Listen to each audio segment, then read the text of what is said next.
Okie dokie, a podcast for those addicted to the study of Scripture.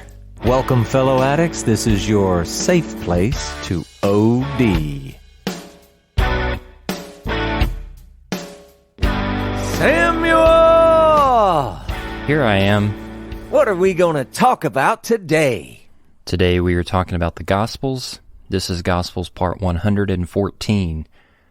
Last week we saw where Jesus started a series of parables concerning the end of the age, so to speak, and specifically he was highlighting this unknown nature of the coming of the end of the age that no one truly knows, not even angels nor the Son of Man, but actually only the Father only in heaven. And then he expounds on that by bringing up references to the days of Noah and the flood, about people were eating and drinking and unaware, unassuming, and then you have groups of two and one gets taken away and one gets left. And we tried to address this misconception that the left behind is not actually the unrighteous, but the righteous. Those that are taken away are the wicked or the disobedient or those that are not on God's team, which was an interesting and maybe convicting new thing to wrestle with for a lot of people.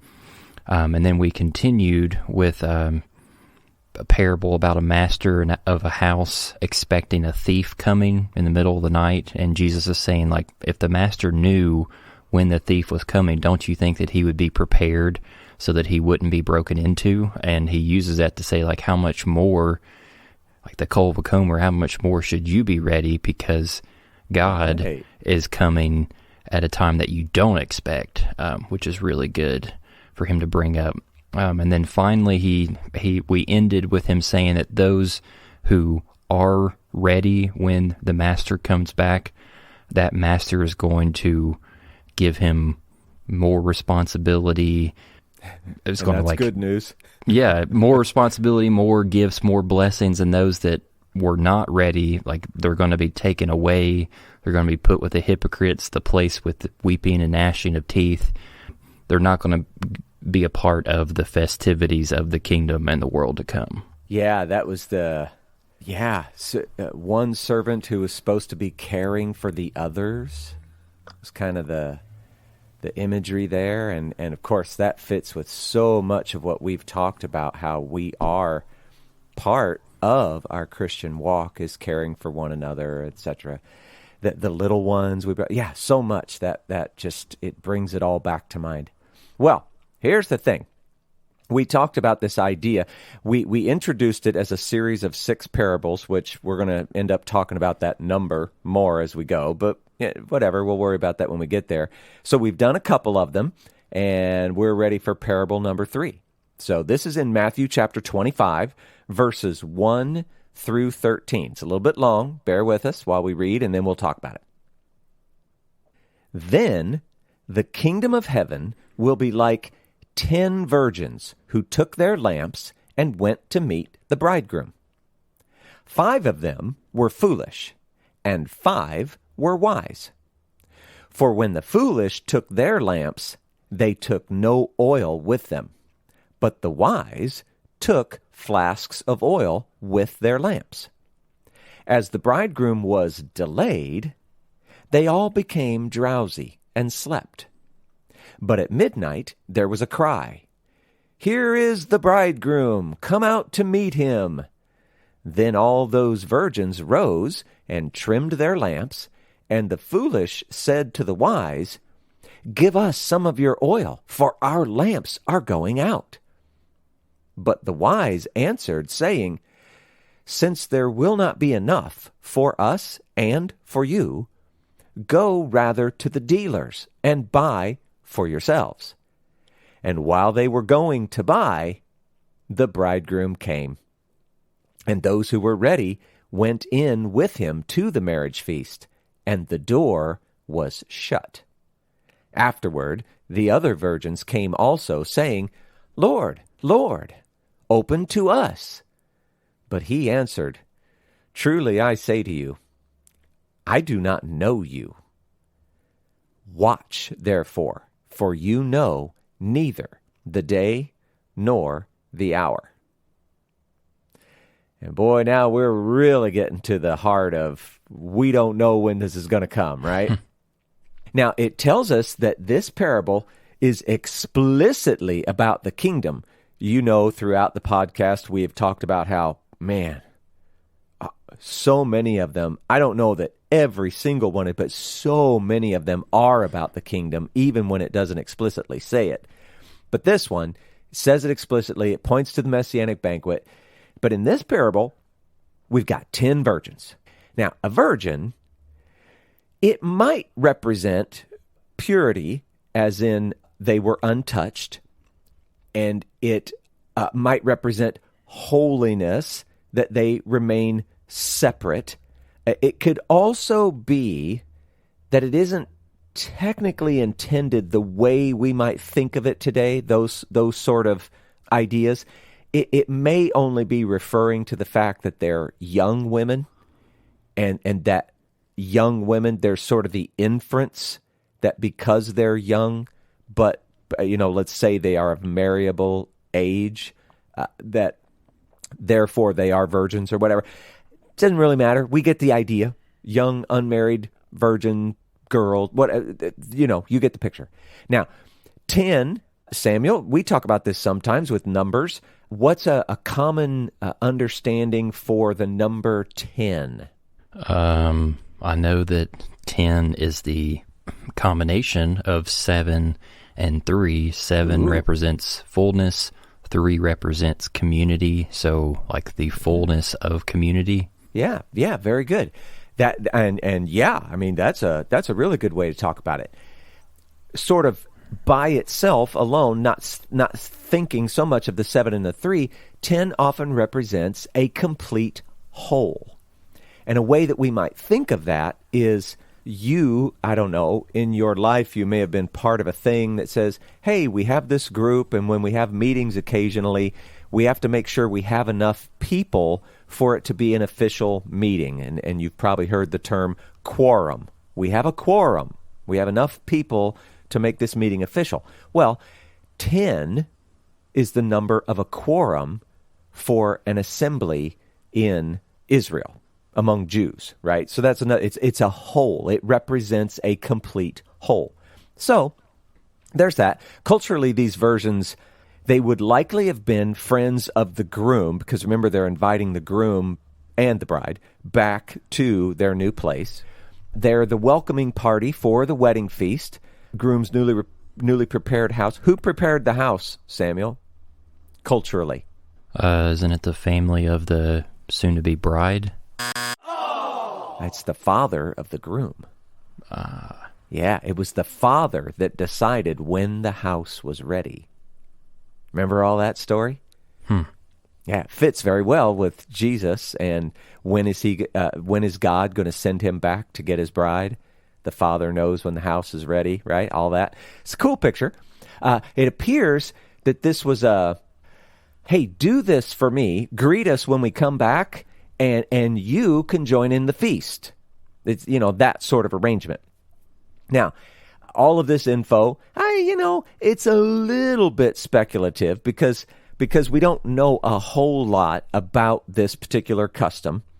We know a lot of different customs, but this one seems a little outside the box. But anyway, let's talk about what we got here. Jesus is the bridegroom.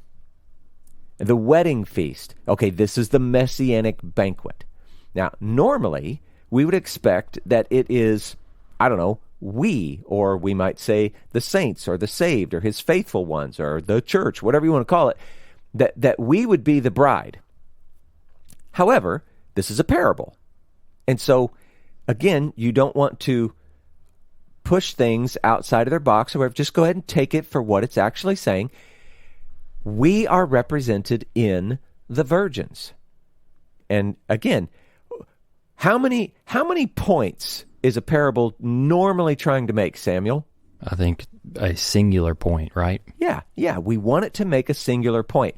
And so, we've seen God and Jesus, represented. I mean, wasn't Jesus a thief in one? And I mean, right? We see people playing, unexpected roles, but it's not to say that Jesus is a thief, or even that he is like a thief in thief kind of terms, right? And so the fact that we aren't the bride, but instead we're the virgins, that's not a bad thing.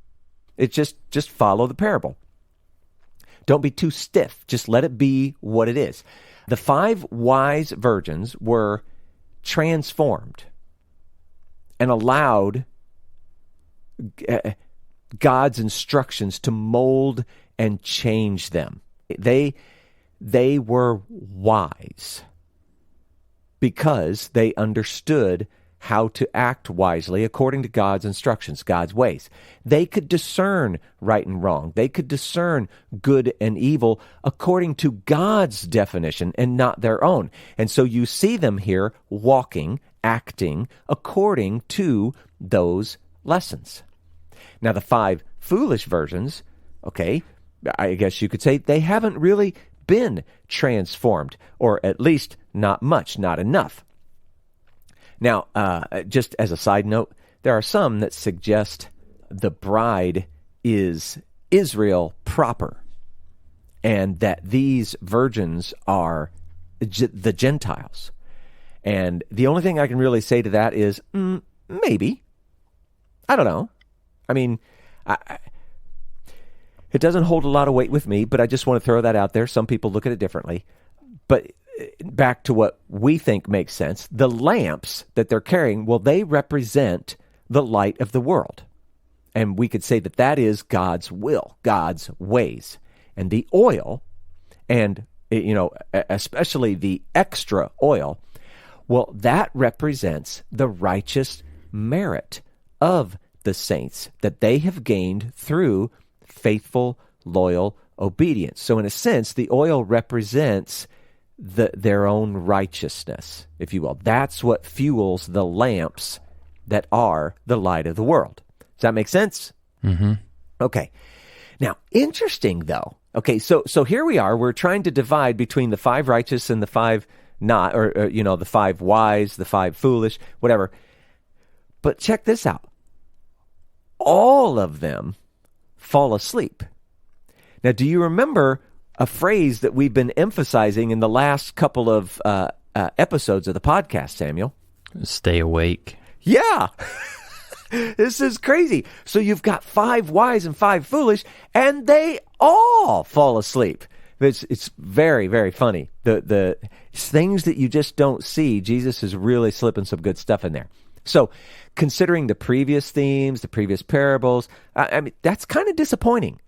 Although the focus here in this parable is really on the folly, the lack of oil. So I don't know, maybe we shouldn't make too much of it, but it definitely emphasizes the danger for everyone to falling asleep, not staying awake in this metaphorical sense we're all talking about. So anyway, it would appear they all slept, while they all slept, that their lamps continued burning. And that we sort of infer that because that's why they ran out of oil. That's why they needed to, do some maintenance work on their lamp, whatever. And then also after burning for all those hours, this idea of trimming their lamps. Now, most of us think, you're going to trim the wick. That's a thing that we understand from having lamps, even in the modern day, whatever. But I think it may have entailed more than that for them. Their lamps were, not quite like what we do today. So anyway, but we do understand the idea of maintenance. Hey, you got to do a little work on your lamp to make sure that it continues to burn beautifully, brightly, all that kind of stuff. So anyway, they had to do that. Now, when the bridegroom is finally announced, they all wake up, okay? And they prepare to greet him and his party. But as they each begin, or, they're preparing their lamps, 5 of them realize, I don't have everything that I need. I don't have what is required at this moment. They haven't properly prepared for the thing that they have been asked to do.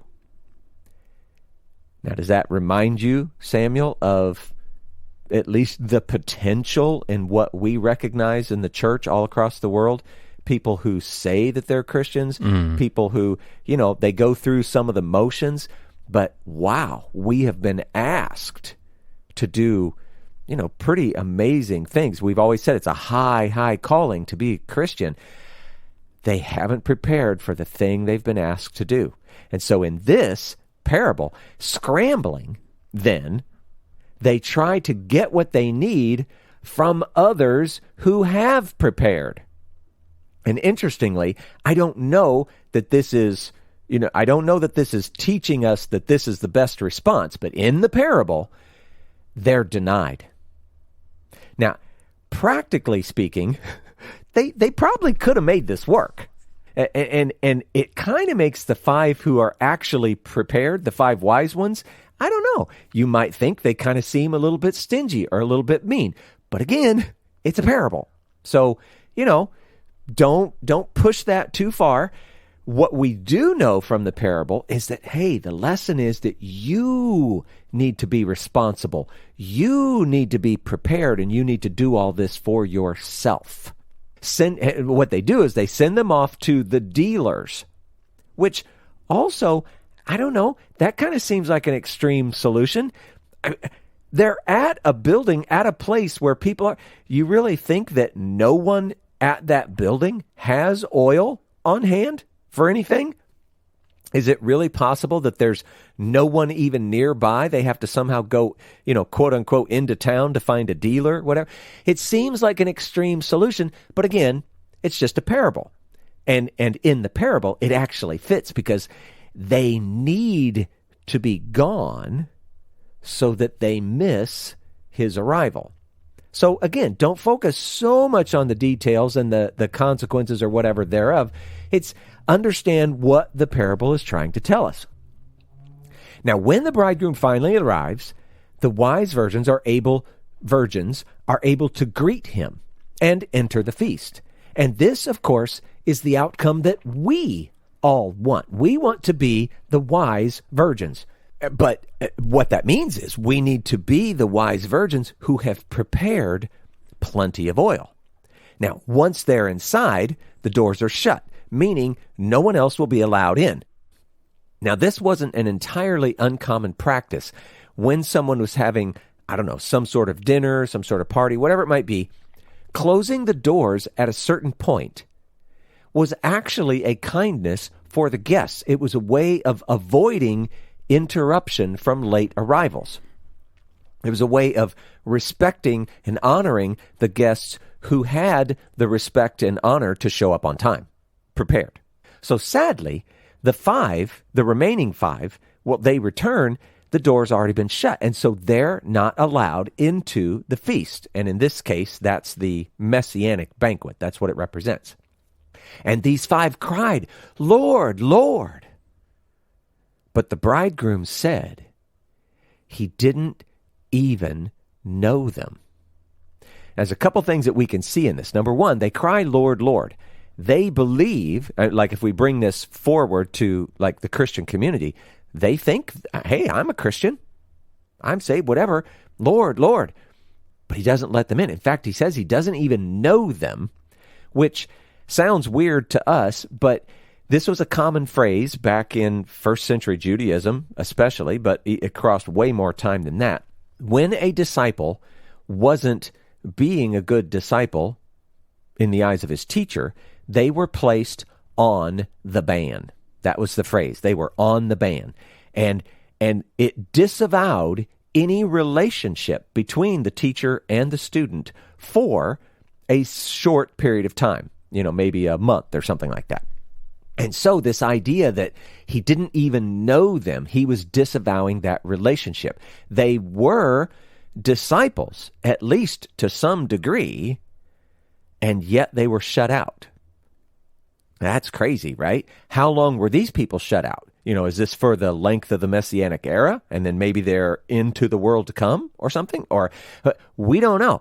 But that is a really interesting picture and connection. Now, because we can't really know all those details and exactly what all of that means, we have to walk away with the wisdom that we can discern. We as Christians must continually seek to know him more. Through knowing him, he can actually better know us, right? We're building that relationship by, how do I say this?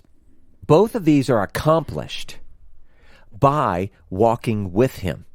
When you try to understand from his scriptures what he desires of us as humans, what it is to walk as a true human, what it is to be in his image, we both know him better and he knows us. Now, I'm sure that you could guess this knowing and learning, where are we going to get all this? Well, the majority of it's going to come from the Torah. It's all of the scriptures, but all of the scriptures have their anchor, their foundation in the Torah. And anyway, that's how we know how to walk it out. It's how we know him. It's how he knows us. The final warning, though, that he gives us is to watch, which actually it fits exactly with what we talked about in the early ones. To watch is to stay awake, to be prepared, to remain faithful, just like the other parables. We must live as if he might return in just the very next moment, because he might. It will be unexpected and it will be unpredictable. A lot of stuff in there, Samuel. Got your brain got your mind spinning on anything? Yeah, I was spinning on one thing, and then I realized that it had holes, and so now I'm trying to push that out and then ask originally what I was going to or bring it up. So now I'm reeling. This parable is a lot, Paul. Yeah. And what I wanted to bring up was we may have talked about it in previous episodes before, but Jesus is bringing up a cultural concept that was very widely known and practiced in ancient, Middle Eastern culture, patriarchal societies, with people getting married, like in a Badov household where you have, a father taking care of his wife, his sons, his extended family, and then one of his sons goes off to find, his spouse, and whenever he finds the one that he wants to pledge himself to, he says, I'm going to go away and prepare a place for you. And now if listeners, if that's ringing a bell for things that Jesus has said or will say, that's not on accident. He's bringing the listener and then later the reader to something they would have been familiar with. So the son goes back and he prepares his house by attaching it to his father's house, which makes sense why you said at the beginning of this section that it's the father who determines when it's time for the son to go back, because he is attaching his own property to his father's property, which I think is really cool. And so, on the future bride's side of things, you have no idea. It could be a month, could be a year. And so within their side of things, there's almost you need to be ready to start the party, to start the ceremony, whether it's 7 o'clock in the morning or at 2 a.m. at night. Right. And Jesus saying about staying awake and being ready applies to that as well, because that was common among that culture. Because whenever the father said that, the house is ready, son, go get your woman, I'm sure the excitement and there was no waiting around. So I just think that's really cool that Jesus is bringing, it's not like he's creating anything new. He's doing what God has been doing since the beginning of the story, whether it's a retelling of a creation account in his own way or a flood narrative. In this case, it's a marriage narrative. It's just he's continuing to do things he's been doing all along to teach us and to show us more of his plan. Yeah, it's all of these, they're just amazing pictures. And yeah, I'm so glad you spent some time talking about it. I kind of zipped over it really quickly. It's very different from the way that we're accustomed to teaching or learning. And it's good for us to learn how to learn in this way.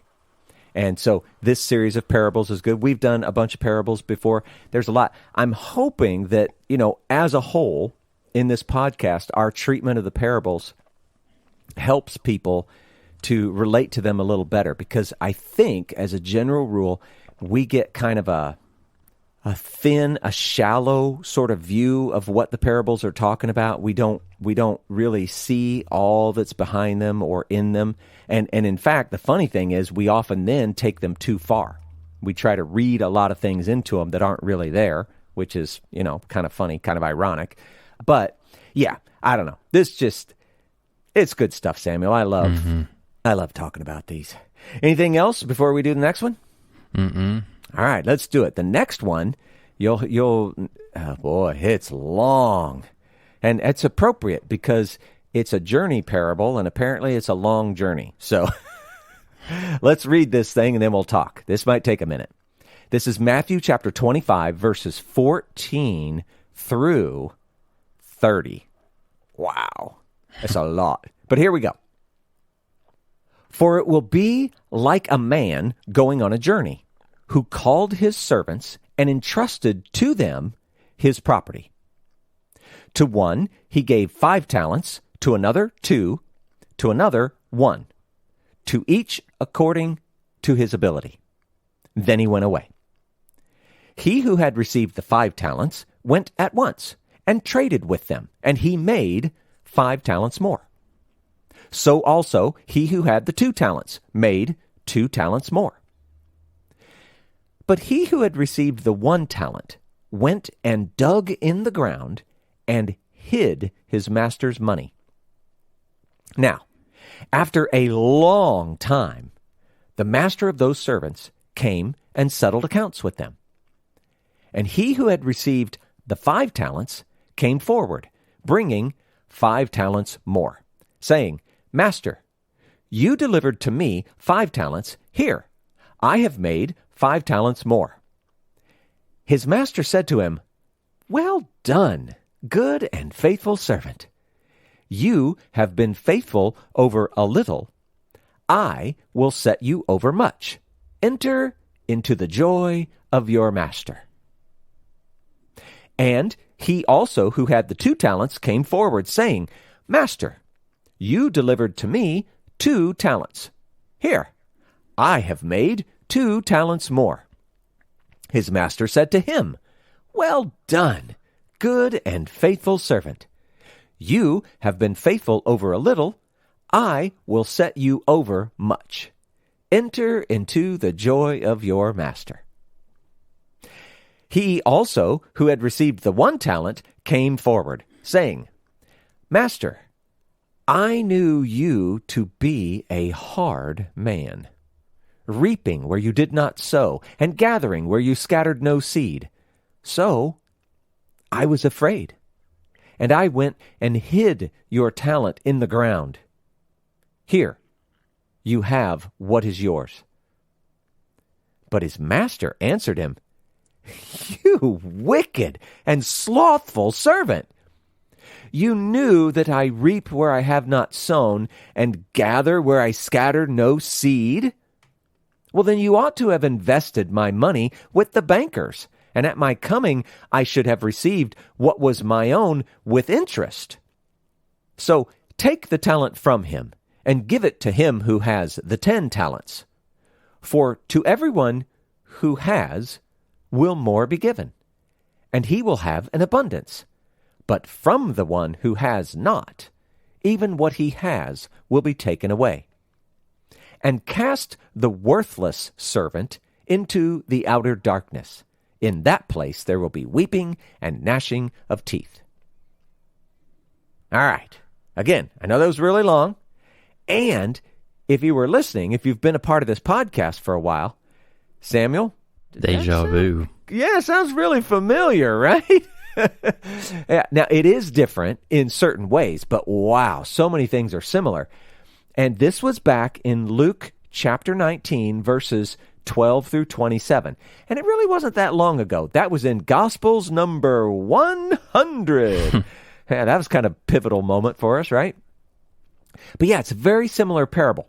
Now, the reason that we kept it separate is because, the context in which the parable was being delivered and all that, okay, they're actually quite different.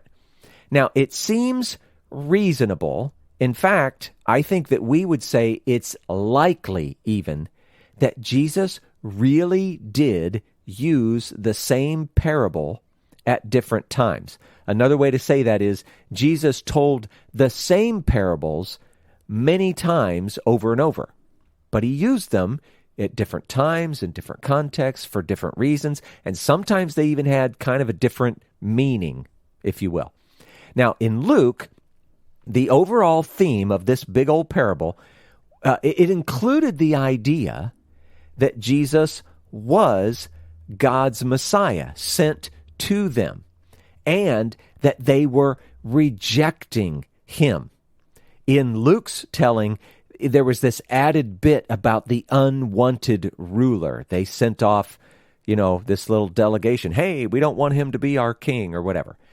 So there was that. Now, Luke also told us that Jesus he was kind of addressing this incorrect expectation of those that did believe he was going to rise up as this conquering king of Israel right away.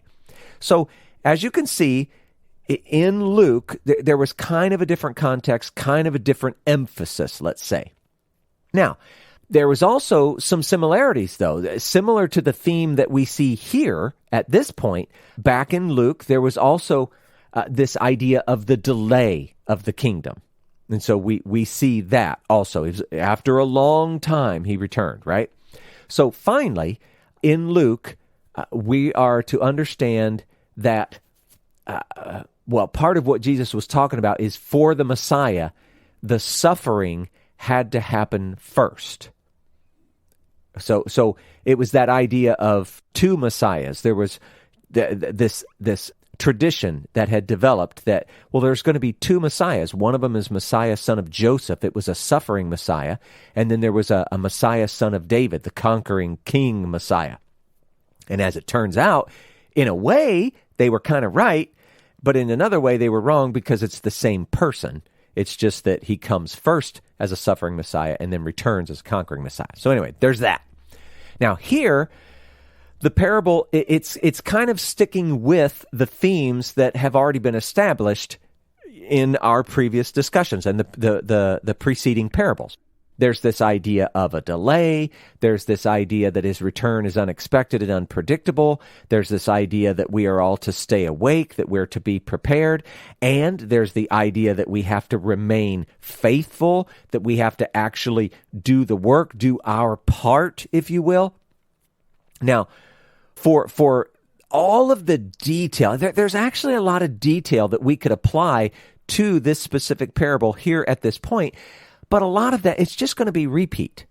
So we've talked about the different emphasis, the different point, if you will. But if you really want to hear more of the detail, you know what? Go back and listen to Gospels number 100. Now, we're just going to stick with the summarization here. We're going to stick with the highlighting here. So at this moment, the summary would be something like this. God and Jesus, or however you want to think of it, whichever one you want to relate to, They leave us with, property, wealth, resources. You have things in your life. You just do. Now, some have more than others. Some have, what we might label as none. But, even then, there's always a little something, right? But we use those things. We leverage those things. And the thing is, we're supposed to do it as we are instructed in the Torah, according to God's will, according to God's ways, in his image here on the earth. We're supposed to be, bringing justice and alleviating suffering, caring for the down and out, all of that stuff. If we do that, we are rewarded with more responsibility. And then God, or Jesus, however you want to view that, he's pleased with us, and we enter into his joy. And that joy is like, eternal life, the kingdom, etc. Now, as a reminder, and hopefully we're saying this enough in the podcast, because I know we're saying it a lot. Samuel, all these things that we're doing, do they save us? They do not. No. God, Jesus, that's already been accomplished. All of these things that we do merely identifies us as truly his. And if we do not do that, if we do not do these things, here's kind of the warning, the scary part, whatever you want to call it, we will be stripped of everything, and we're going to face punishment in Gehenna, at the very least.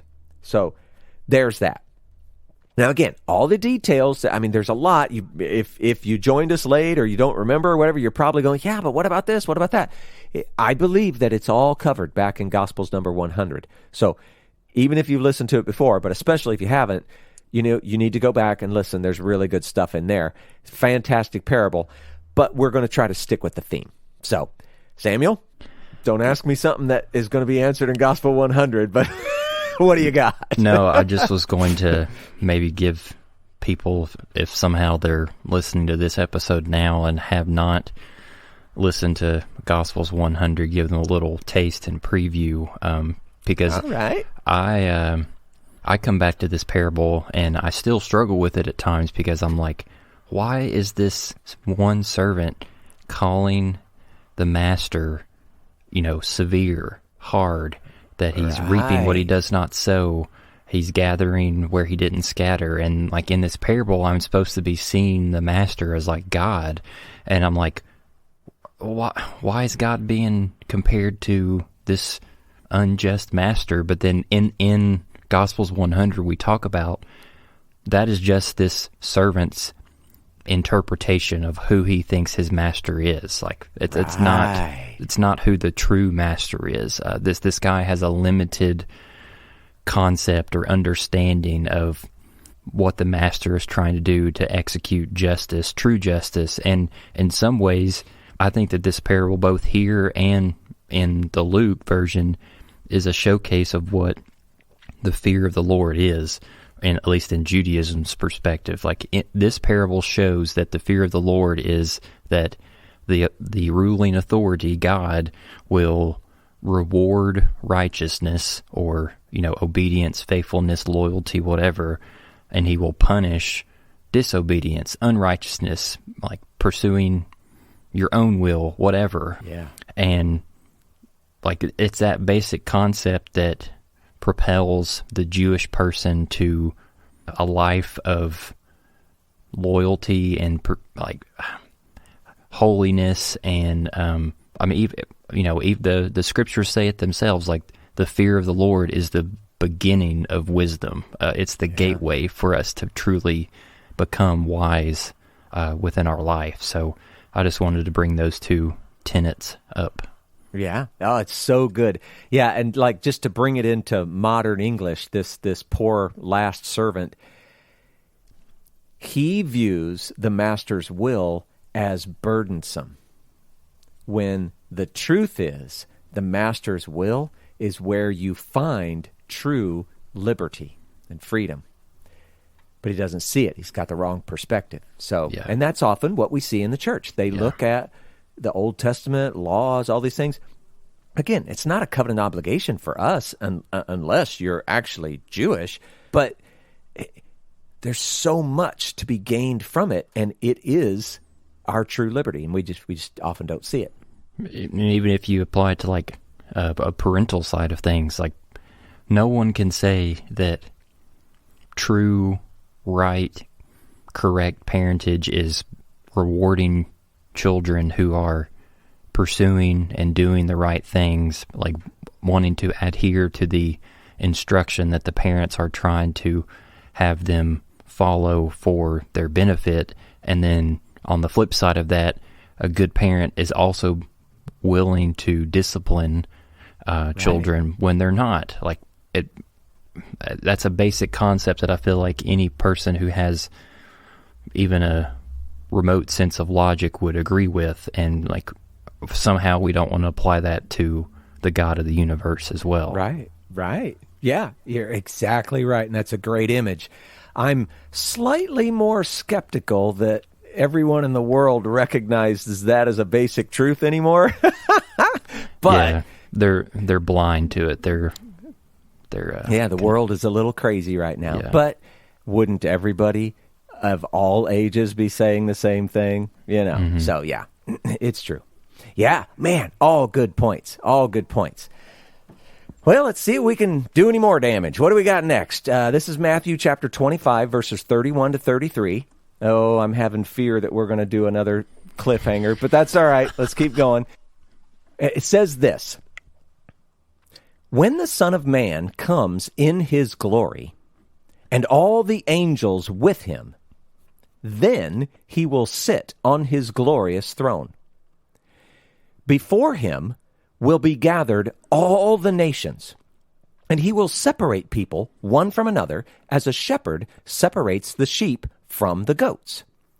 And he will place the sheep on his right, but the goats on his left. Okay. Now, we're going to call this parable number 5. And a lot of people are going to go, why would that be a separate parable? You didn't actually finish it, right? Okay, here's the thing. It's one of those common kind of scholarly debates. People are trying to figure out what's really going on here. Some people think some things are missing. Some people, whatever, various stuff. So some people think it should be a separate parable. Maybe it should, maybe it shouldn't. Here's why I'm going to go ahead and separate it out. There are some scholars who believe that there was originally a parable about a shepherd with sheep and goats, in addition to a separate parable about a king allowing or denying entrance into his kingdom, which, that's the part that follows. Now, the theory is that either in the retelling, like what ended up in Matthew here, or in the eventual text, as in no, Matthew had it right, but the text kind of got messed up before we got, whatever versions we do have saved. Somehow the two got combined into one. Okay, and I'm not sure that I buy it. I'm actually more of a, hey, I don't think there really are 6 parables. I think there's only 5. But whatever. They do raise some very interesting points, and it's not hurting anything. It's not. So let's just talk about what we've got. Go with it as separate for the moment. This little bit has a really strong connection with Ezekiel chapter 34, verses 11 to 23. And it's literally about a new shepherd who's separating some sheep, some rams, and some goats, that kind of thing. Now, in Ezekiel, what we see written there, it appears to be addressing Israel alone, but by the time it's done, it's also including some gathering from the nations, gathering the sheep from the nations. Kind of interesting. In this parable, the shepherd is literally separating, all of the nations, all of humanity. So some even suggest that the separation isn't even about individuals. He's not even separating individuals. He's literally just separating nations. Now, I don't know if I agree with that either, but I'm just saying some people, there's a lot to be seen in this parable and a lot of questions being asked, people trying to understand. So I'm just throwing a little out there, food for thought. The thing is, as we continue, if it really is one parable, it's totally individualistic, but whatever. We'll see that when we get there. One thing that does seem maybe a little more clear is there's a similarity with the parables of the kingdom, where they have the kingdom growing slowly over time, and so it's kind of like the the wheat and the tares that grew up together, or when he was gathering both the good fish and the bad, etc., all those kind of things. In those parables, there was a separation at the end, and this parable, I don't know, it sounds a lot like those. In this case, the sheep represent the righteous, which would be the wheat or the good fish or whatever, and the goats represent the wicked, the weeds or the tares or the bad fish. Now, again, having said all that, like I've said, I'm not totally convinced. I feel good about it being just a single parable. It starts, this one, if you just read it right at the beginning, it starts with the Son of Man comes in his glory, all the angels with him, and he will sit on his glorious throne. So the king, he's already there.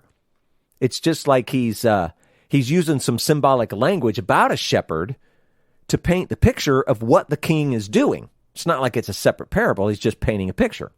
The sheep represent citizens. The goats would be ultimately the non-citizens of that kingdom. And then it just kind of continues with the story. People argue. I've presented it. You kind of understand that, if you're ever talking to somebody and maybe they see it a different way, give them a little room. It's okay. It's not really hurting anything. But it's not compelling for me. So before we go on, Sam, you got anything to add to that? Any commentary? No, I think it's beneficial to go back and read that reference that you brought up, Ezekiel 34:11 through 23. While you were talking about this so far, I just went and skimmed through it, and there's the imagery there is so good, and I think it adds to this parable that you're establishing even more. Yeah. By the way, when we actually reference other places in the Bible and all that kind of stuff, Samuel, do we do that just for fun, or do we actually expect people to hit the stop button, go look it up, and see what the heck we're talking about? It would make your listening and reading and studying experience more rich by doing so. Yes. As we might say to our children, do you think I say things just so I can hear my own voice? Everybody listen to the podcast like, you ain't my dad, shut up. But we're trying to be helpful. We bring them up because they actually are relevant and they matter. So yeah, go back and read it. It's good. All right, let's go on. See if we can fit this stuff in. So we're in Matthew chapter 25, verses 34 to 40. It says this: Then the king will say to those on his right, Come, you who are blessed by my Father. Inherit the kingdom prepared for you from the foundation of the world. For I was hungry, and you gave me food. I was thirsty, and you gave me drink. I was a stranger, and you welcomed me. I was naked, and you clothed me. I was sick, and you visited me. I was in prison, and you came to me. Then the righteous will answer him, saying, Lord, when did we see you hungry and feed you, or thirsty and give you drink? And when did we see you a stranger and welcome you, or naked and clothe you? And when did we see you sick or in prison and visit you? And the king will answer them, Truly, I say to you, as you did it to one of the least of these, my brothers, you did it to me. Now, again, we're calling this parable number 6, and the truth is I've actually cut it in half. There's more of it to follow, but we've already stated we only see it as probably number 5. But anyway, here's the outline. This king speaks to the sheep, those that are on his right, and he invites them into his kingdom. He's showing up, I am the king, here I am, come on into my kingdom, and he mentions that the kingdom was prepared for them from the foundation of the world. That's pretty amazing. He tells them that they are blessed by the Father, and that's pretty awesome. It's all good stuff, but it should kind of lead you to question, why? Why are some people sheep and some people goats? What's the criteria for the separation? Thankfully, the king offers the reason. You fed me when I was hungry. You quenched my thirst when I was thirsty. You gave me hospitality, clothing, cared for me when I was sick, visited in prison, all of that. The king tells them that they did all of that for him or to him. They're totally confused. They don't remember doing any of these things for the king, right? And they literally review the complete list. We didn't do any of that stuff. What are you talking about? But the king tells them that by doing it to the least of these, my brothers, that it was just as if they had done it to him. Okay, well, let's at least note that's pretty good news overall, right? But, and I just want to say this as an alternative, the king didn't say things like, hey, you isolated yourself from the world and you regularly gathered together with people and, you believed the right stuff and, you did the occasional mission to make yourself feel good or you only listened to Christian radio, right? He didn't say those things. The king listed things that are practical, and they are justice and mercy and faithfulness. They are the weightier parts of the law. That was a recent podcast, right? He listed things that one would do when he understands the end goal of the law. It's righteousness. It's imaging God. Now, are the other things I mentioned, like, in some sense, isolating yourself from the world, like in the holiness sense, separating yourself, gathering together, believing the right, trying to find the right interpretation, missions, and all, are any of those things bad? No. Are they good? Yes. But notice there are weightier things. Those might be good, but there are weightier things. And these weightier things, Samuel, we asked it before, we're going to ask it again. Are they effective for your salvation? They are not. No, Jesus did that. But listen to the parable. It's identifying you as a sheep and not a goat. Being a Christian and being allowed entrance into the kingdom really does require something of you. Faithfulness. And the Torah, it's how we learn to do it properly. It's not covenant obligation, law like a rule. It's direction. It's instruction. It's good stuff. So I do have to address this one phrase, though. He says, the least of these, my brothers. And it's a real debate. Does this mean, like the least of my brothers, as in we should only be aiming our justice, mercy, etc. at believers, so the least of my brothers? Or is it saying something more like the least of these, like you're caring for the least of these, which by doing those things makes you my brothers, as in we should be aiming at all humanity, and it's our behavior that makes us brothers. Now, to be fair, there are good and reasonable arguments on both sides. And we're left with, good questions on both sides. Does brothers mean humans, or does it mean fellow Israelites, or does it mean believers, or whatever? Is it those who are doing the will of the Father? And so Samuel's going to accuse me of acting Jewish. For me, okay, I'm kind of in between.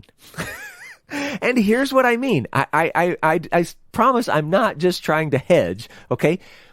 I think that plain, simple language, it should include all of humanity. We shouldn't limit our loving kindness to believers only. However, in the big story, we do also see often where God does it, other, biblical heroes do it, whatever you want to call it.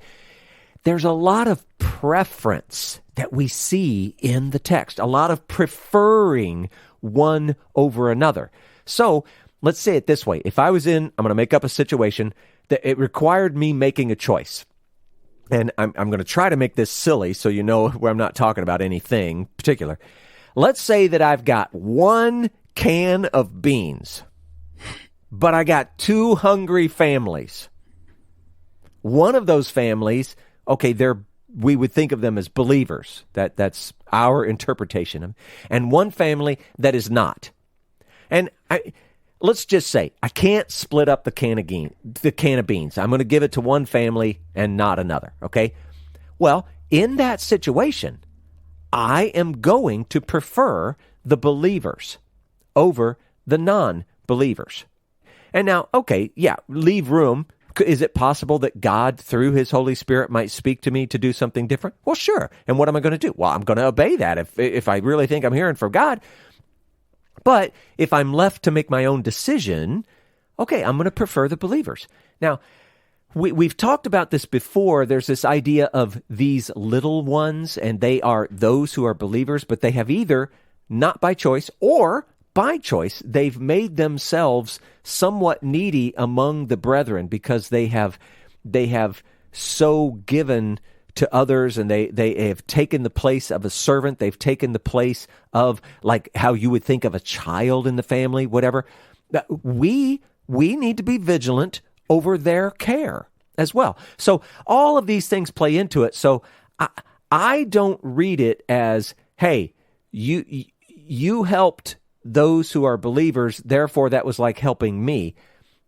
I don't think it has to stop there. I think we can go beyond, and hey, if you're helping any human anywhere, I think that that's honoring God, and I think that's like doing it unto him. So anyway, there's that.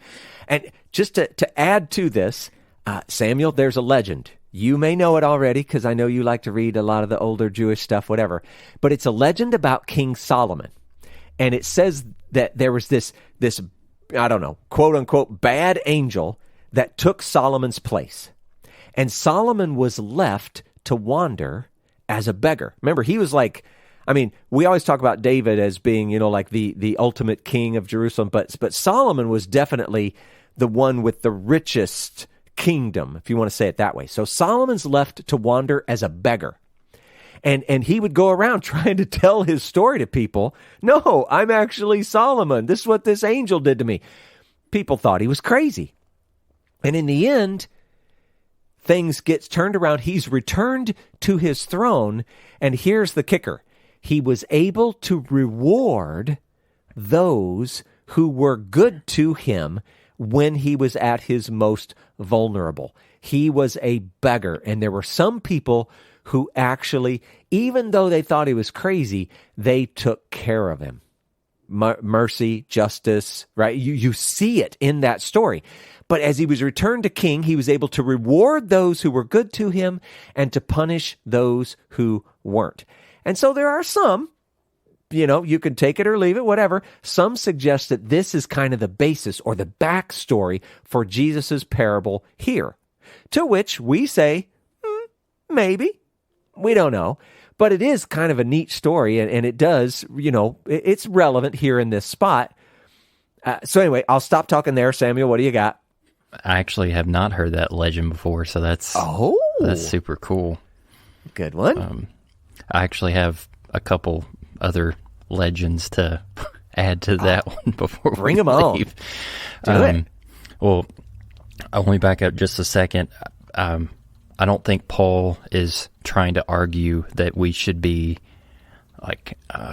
deliberately selective in our generosity, like, we only give to fellow like-minded believers and Definitely we're not taking care of those who are not on God's team. Like, absolutely, he's not saying that. And I would argue that in the day and age that we live in now, where there's so much scarcity mindset and this fierce gripping and holding on to the things that we have and not being willing to let go of some stuff, that like practicing hospitality and generosity in general to no matter who it is could be a good practice to start that new discipline in your life. But I think this parable definitely is trying to showcase that one of the kingdom attributes that God values and is going to like take an account of is charity and radical hospitality. And it's really cool. I actually just read this last night, so that's perfect timing. So, and I had never heard of either one of these stories before. So in traditional Judaism, the rabbis hold up like two of the most generous and hospitable people were Job and Abraham. And this one's cool. So, I mean, again, take this with a grain of salt, because like one of these references is loosely based on a text in the Torah and the other one's not. But the rabbis say that, like, here's something that showcases Job's hospitality. He built his house on a crossroads, and he built the house with 4 doors that open respectively to the 4 cardinal directions, north, south, east, and west. And he did that in order so that wayfarers like coming through the area might not have additional trouble being able to find an entrance and come in and find refuge and solace. Nice. I just think that's really cool. Yeah. And then the second one, Abraham, they reference that his hospitality on Genesis 21, verse 33, where it says Abraham planted a tamarisk tree at Beersheba. And the tamarisk tree in like Middle Eastern geography and climate is it provides much more cooler shade than other trees in a desert climate, and its root system is able to hold on to moisture when it rains like more efficiently than other trees in the desert. And the rabbis were looking at that word, the Hebrew word for tamarisk tree, and I think it's like eshel. You could go on to Blue Letter Bible and look at it, but they somehow like studied, and they came to the conclusion that the word is like an acronym for 3 different other Hebrew words that are showcasing like what he used the tamarisk tree for. So you could break eshel into the first Hebrew word, which is ahilah, which is eating. Let's see if I can pronounce this right. Shetaya, drinking, and lina, sleeping. And it's like the rabbis are saying that Abraham planted those trees as like a gateway to showcase the hospitality, to welcome people into his home, to do those 3 things with him within his property, his home, his resources, etc. Again, take it for what it's worth, but I just think it's awesome. Yeah. Oh, I love stories like that.